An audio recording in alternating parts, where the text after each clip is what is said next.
California has 9 national parks. Most people could name 2 or 3 of them, but hidden inside those parks are facts so strange, so specific, and so genuinely hard to believe that even lifelong park enthusiasts have no idea they exist. And I promise you, by the end of this video, the last one is going to completely change how you think about some of the most famous landscapes on the planet. So here's what we're doing today. 10 facts about California's national parks. And I mean actual facts, not wow, the redwoods are really tall. We're talking about a fish whose entire species fits in a space smaller than a studio apartment, a fox that evolution literally shrunk down to the size of a house cat, and a national park that is, geologically speaking, only half a park. These are the kinds of things that don't make it onto the trail signs. Let's start with one that sounds made up but is completely true. There's a national park in California that contains the highest density of bee species of any known place on Earth. That park is called Pinnacles National Park. And before you picture some lush tropical rainforest, Pinnacles is a small, rocky chaparral park in central California, one of the smallest natural parks in the country. Researchers recorded a total of 450 bee species within this 109 square kilometer natural area. And as far as scientists are aware, this marks Pinnacles as one of the most densely diverse places known for native bees. For context, the entire state of Wisconsin has recorded fewer bee species than this one small park. The reason comes down to the park's dramatic terrain, steep ridges, varied habitats, and a Mediterranean climate that creates wildly different microclimates within a short distance. Researchers attribute the extraordinarily rich bee fauna to Pinnacle's Mediterranean climate, steep environmental gradients, and high habitat heterogeneity. At Pinnacles, you've got this tiny, relatively unknown park quietly holding a world record, but there's something even stranger. Pinnacles is also geologically only half of what it used to be. The jagged rock formations you see there are actually remnants of a volcanic field that erupted about 23 million years ago. The San Andreas Fault split that volcanic field in two, and the Pacific Plate carried the pinnacles half northward. The other portion of the original volcano is still sitting about 195 miles south near Lancaster. It is the only national park you can honestly describe as geologically cut in half by an earthquake fault. The rocks you're hiking through are literally a piece of something that belongs somewhere else. That idea of geology doing something wild and unexpected is a good bridge to Death Valley, because Death Valley has 2 facts that belong on this list, and they are both genuinely hard to believe. The first one is the sailing stones. For about a century, rocks weighing up to 700 pounds were found having moved across a dry lake bed called Racetrack Playa, leaving long trails behind them. Nobody could explain it. The theories range from the Earth's magnetic field to gale force winds to, yes, even aliens. Then in 2014, researchers finally caught it on camera. The playa fills with shallow water. That water freezes overnight into thin sheets of they're called window pane ice, and light winds break those ice panels into sheets that slowly push the rocks across the mud. The rocks aren't moving on their own. They're being shoved by floating ice panels in a process so slow and subtle that it took GPS trackers and time-lapse cameras to actually document it. 100 years of mystery, solved by ice and a gentle breeze.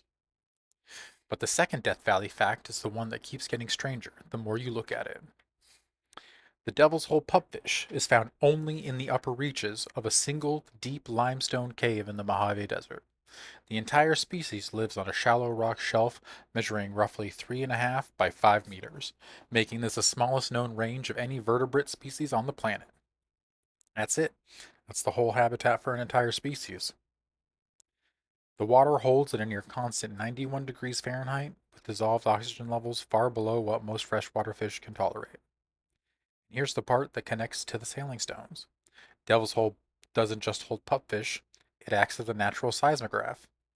Earthquakes halfway around the world, in Japan, Indonesia, and China, have sent waves surging through that cavern, sometimes large enough to wipe the fish's only feeding shelf clean of algae and eggs. And that's not just a historical curiosity. Earthquakes in December 2024 and February 2025 sent waves surging through the cavern, dislodging algae and fish eggs from the shallow shelf. The March 2025 count recorded just 20 wild fish, the lowest number ever recorded.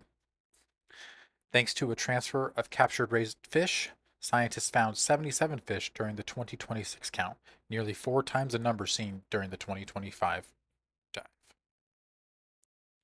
The entire fate of a species, riding on whether a shelf stays clean enough to grow algae. There is no backup habitat. There is no second location. That's the whole world for these fish. Okay, keep in mind that idea of island isolation in your head, because we're going to the Channel Islands next, and it fits perfect. Channel Islands National Park sits off the coast of Southern California, and it is home to one of the most visually striking examples of what happens when a species gets cut off from the mainland and left to evolve on its own. The Channel Island fox looks exactly like a regular gray fox, except it's been compressed by evolution down to about 12 inches tall and to 4 to 5 pounds. At 12 to 13 inches of height and 4 to 5 pounds, the Channel Island fox is about the size of a house cat. This process is called insular dwarfism, and the Channel Islands are one of the best places on Earth to see it in action. The extinct Channel Islands pygmy mammoth that went through the same exact process on these same islands. The fox descended from mainland grain foxes that made it to the islands thousands of years ago and simply got smaller over generations because smaller bodies are more efficient when resources are limited. But the story gets darker before it gets better. Golden eagles were able to decrease the island's fox population to only 15 on San Miguel and Santa Rosa Islands, and to around 80 on Santa Cruz Island by the turn of the century. See, the foxes had evolved without aerial predators, so they had no instinct to hide from eagles. The golden eagles had only moved in after invasive pigs and DDT related bald eagle declines had impacted the local ecology, and the foxes had no defense against them. To remedy this, conservationists relocated the golden eagles, re- reintroduced bald eagles, eliminated the pigs, and ran a captive breeding program for the foxes. In 2016, the foxes were taken off the endangered species list. It was the fastest recovery of an endangered terrestrial mammal species in United States history. Now here's a fact that almost nobody connects to a national park, and it involves a building most visitors walk right past. Inside Redwood National Park, there's a structure that looks like an old seaside farmhouse. It has the right weathered look, the right setting, the right amount of unremarkable rural appeal. But it was built in 1942 as a military radar station designed to watch for Japanese attacks following Pearl Harbor. The military, the military deliberately disguised it to look like an innocent farm. While inside it, it was packed with radar equipment and power systems, with anti-aircraft guns positioned nearby. Most people who pass this structure have no idea they're walking past a piece of World War II history that was specifically engineered to not look like what it was. That's something to think about, something hiding in plain sight. The next one is something that most people think they understand, but don't. Joshua Tree National Park. You've probably seen the pictures. The twisted, spiky silhouettes against the desert sunset. Here's the thing, though. A Joshua tree is not actually a tree. It's classified as a type of grass, more closely related to asparagus than to an oak tree. But the, bi- but the biology gets even more specific than that. Joshua trees rely on a single moth species for pollination. There's no nectar to attract other pollinators, so the relationship is completely exclusive. And in 2003, researchers discovered that what everyone thought was one moth species is actually two distinct species, each one tied to a slightly different variety of the Joshua tree. Neither can reproduce without the other. Remove the moth, and the tree stops reproducing. Remove the tree, and the moth has nowhere to lay its eggs. That's a two species system with zero redundancy, and it's holding together one of the most iconic landscapes in the American West. If you're finding these as wild as I am, drop a comment below with the one that surprised you the most. I'm genuinely curious which one lands the hardest. And if you want more videos like this, then please subscribe, as it makes a real difference to this channel. Now we're getting into the top 3, so keep watching. Lassen Volcanic National Park. Most people have never been there, and most people who have don't fully appreciate what they're standing in. Lassen is the only place on Earth that features all four types of volcanoes: shield, plug, dome, cinder cone, and composite. Every other volcanic site on the planet has one, maybe two types. Lassen has all four in a single park. Mount Lassen last erupted in 1915, and it held the title of the most recent volcanic eruption in the continental United States until Mount St. Helens erupted in 1980. That's not ancient history. That's within living memory. And the hydrothermal features bubbling and steaming across the park are a constant reminder that the geology there is still very much active. Second to last, and one of the most awe-inspiring sights in a national park, is Yosemite's Firefall. Every February, at the right time of day, the last light of sunset hits Horsetail Falls at exactly the right angle and turns the waterfall into what looks like flowing lava. A glowing cascade of orange light comes pouring off the edge of El Capitan. People travel from all over the world just to photograph it. It looks supernatural, unearthly, and it is a completely natural phenomenon. And here's what almost nobody knows. For almost 100 years before anyone noticed the natural version, Yosemite was doing its own version of a firefall, a man-made one. From roughly 1872 to 1968, park employees would build a massive bonfire at the top of Glacier Point every night and physically push the burning embers over the edge as a tourist spectacle. Thousands of people watched glowing coals rain down the cliff face in the dark. That was the firefall people knew. The natural sunlit version that photographers now spend weeks trying to capture. The first known photograph of that wasn't taken until 1973, a full 5 years after the bonfire version ended. Even John Muir, who lived in Yosemite for years and wrote obsessively about every corner of it, never once mentioned the natural horsetail fall phenomenon. For a century, the fake version was the most famous one.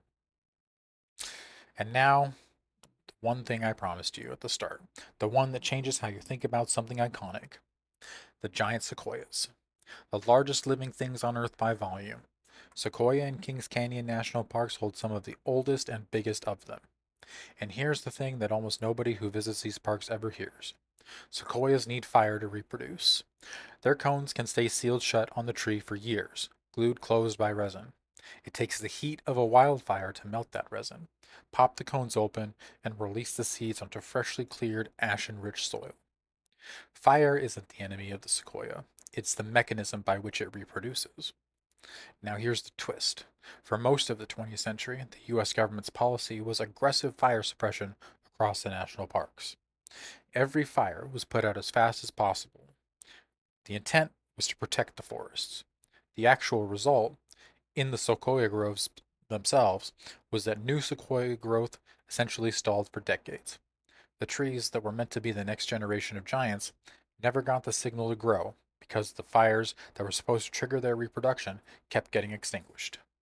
The thing meant to protect the sequoias was quietly preventing the sequoias from continuing to thrive. And that's it. That's the full list. A fox the size of a house cat that staged the fastest mammal recovery in American history. A fish whose entire species fits in the space smaller than a parking spot and nearly went extinct twice in the last decade.